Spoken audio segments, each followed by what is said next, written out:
everybody, I want to clarify that I am not a doctor. I'm not a pediatrician. I'm just a mom giving some helpful hints here and there along the way. People. Moms of all kinds. When you bring your baby home from the hospital, that is the most nerve-wracking thing that you could imagine. Because it was for me anyway, in my case. Because when I got home, this was my first child. I did not know what I was doing. I was flipping out. Like if he cried, oh my Lord, I thought he was dying. I thought something was just like tragically wrong. It was scary. It was scary for me. And especially when I got left alone at the house the first time with him by myself. Oh. So, bringing him home was an adventure. I had stayed in the hospital 3 days prior to bringing him home. I had group strep B when I had him, and at some point in time during my labor, I had snatched the IV out of my arm. And it was just, that's another video and another topic at another time. So anyway, we brought him home. Everything was pretty good. Everything was grand. I do have to say it was kind of weird because even though the way the house was set up, because we stayed with my son's great-grandparents, and we were in the hallway, and the bedroom was here, and the bathroom was like right across in our bedroom, and that was wonderful for one. But for two, it was like when I come home, I was so scared I couldn't even go pee, or I couldn't even go take a shower long enough because I was scared he was crying. I wasn't going to hear him. But needless to say, people were there and people did help me out. And I will say one thing, if you have people that are offering to help you and that you know are going to take care of your child and they are going to be safe, that is the most amazing thing to have.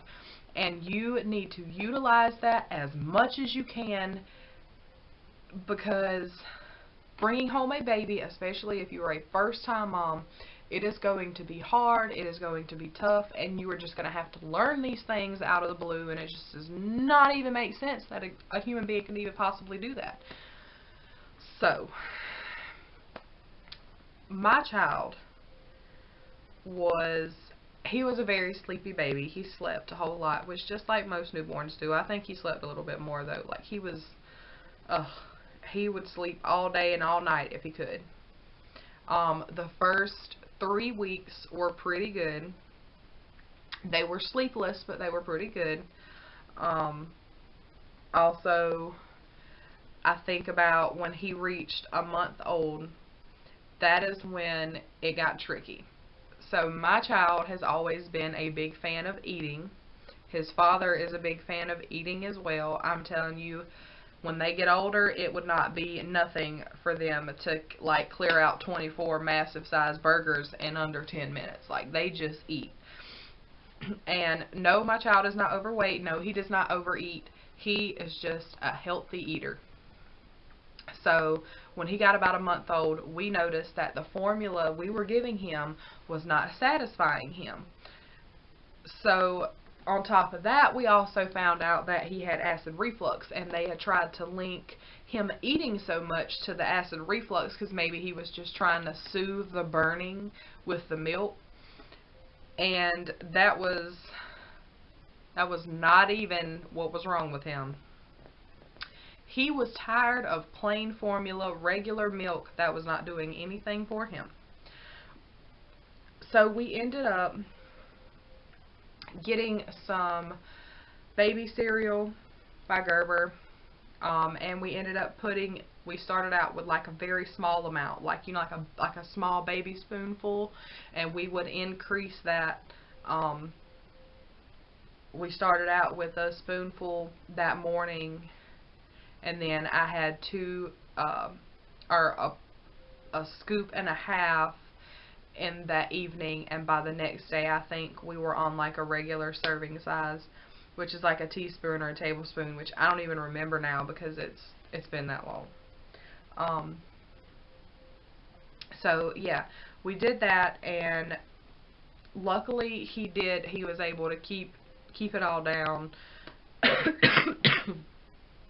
It even helped with the acid reflux. Um, so a lot of different things happened at a month old. Um, it took nearly, because I had a boy and I did have him circumcised. Please hold back the rude comments about him being circumcised. We all have different beliefs. We all have different opinions. It was my choice to have him circumcised. I had made that decision before he was even born. And that's a whole nother video as well. If you guys do want to see that, let me know, because I would be more than happy to explain tips and tricks on how to take care of it and just helpful information that is going to help you along the way. But anyway, back to the subject here. Actually, when he had turned a month old, we had moved out and we had got our own place. It took us about 2 weeks to move in. So he turned 2 months old at the next place we had moved into, and at that point it was even scarier, because now it's just me and his father and this baby in this house, and you know, we're like just fending for ourselves right now. And I really truly felt like I had been threw out to the wolves at that point, because it was really, really scary to wrap your mind around that. So anyway, but we went from being a month old and to being 2 months old in the blink of an eye. Like, it was crazy. I think that was the fastest, you know, I feel like he's ever grown. And at that point, you know, by then, I think at 2 months old, he was taking 6 ounces at a time of milk. So yeah, so he was a pretty healthy eater. We started baby food at about 4 months old, and we didn't really find anything that he just didn't like. He was a pretty good eater. Like I said, he's always had a pretty good appetite. And I feel wholeheartedly that it was completely safe to start my kid at 4 months old eating baby food. That was just him. And I mean, you know, he didn't choke. He swallowed properly. He never choked on water. I know some babies choke on water, so just giving him water after eating baby food, that worked out great. There was really no issues there. But the older he got, I noticed that after a while, the baby food was not satisfying him either. So we had to go to other options, and that was, you know, things like eggs and mashed potatoes with gravy and stuff like that. So when he first started eating food, like real food that we eat, he literally choked on everything. My smooth eating little baby boy now is having such a hard time understanding how to chew up his food and stuff like that.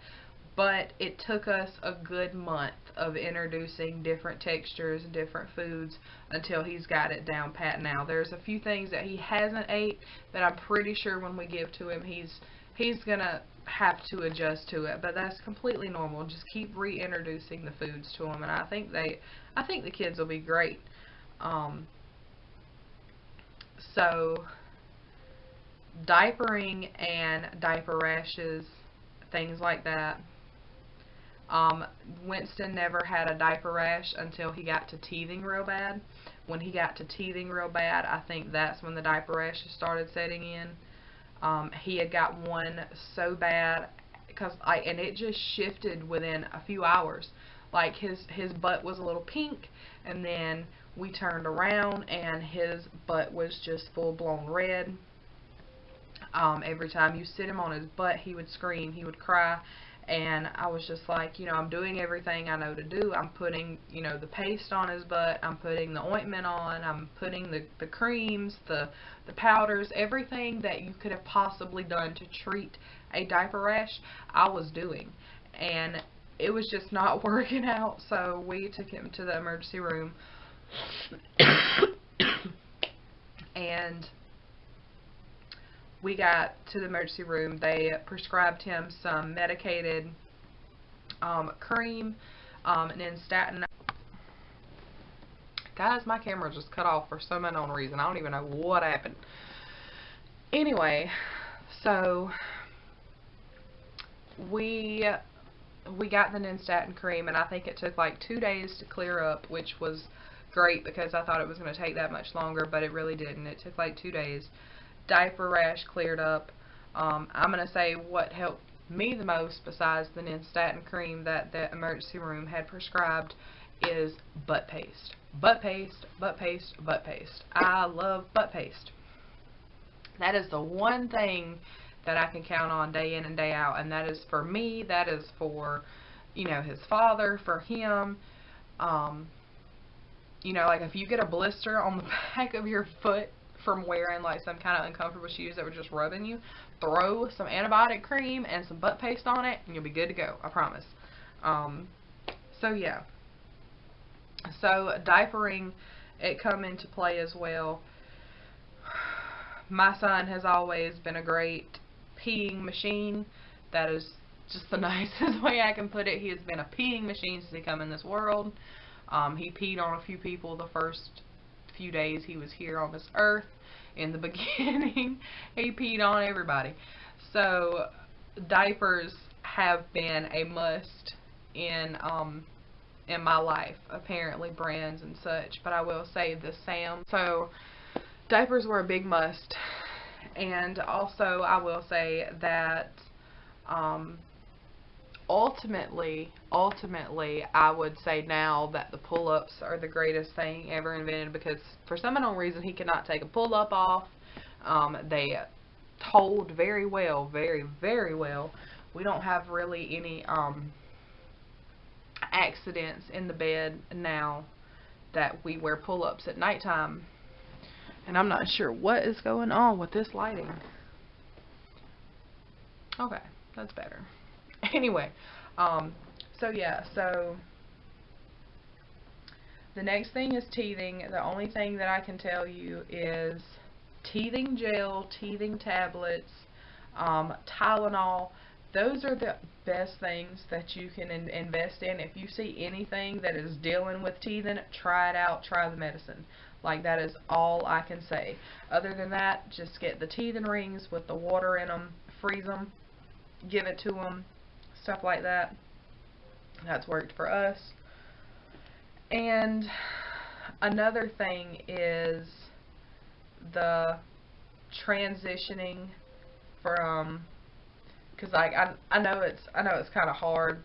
Babies, newborns, they stay up all during the night, and then when they're sleeping through the night, my child has not started sleeping through the night until 2 months ago. And I'm so blessed that he sleeps through the night now, because let me tell you something, this girl was missing her sleep. But yeah, so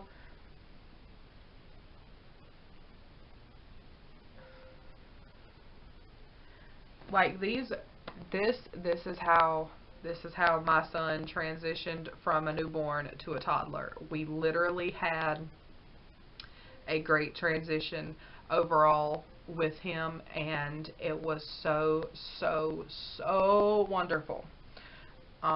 It was really easygoing, and I'm completely grateful for that.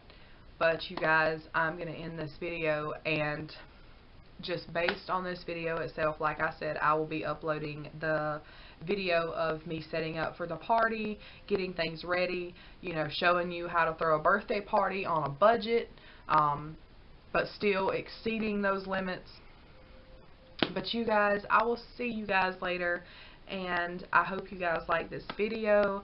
Please remember to comment, like, and subscribe, and hit the notification bell so you know when I'm uploading new content Also, I do want to say that if you have any questions, leave them down below, or you can even inbox me your questions, and we will have, guess what? Wait for it, a Q&A video of every one of your questions, and I will be glad to answer all of them. So you guys, I'll see you guys later. I hope you have an awesome afternoon.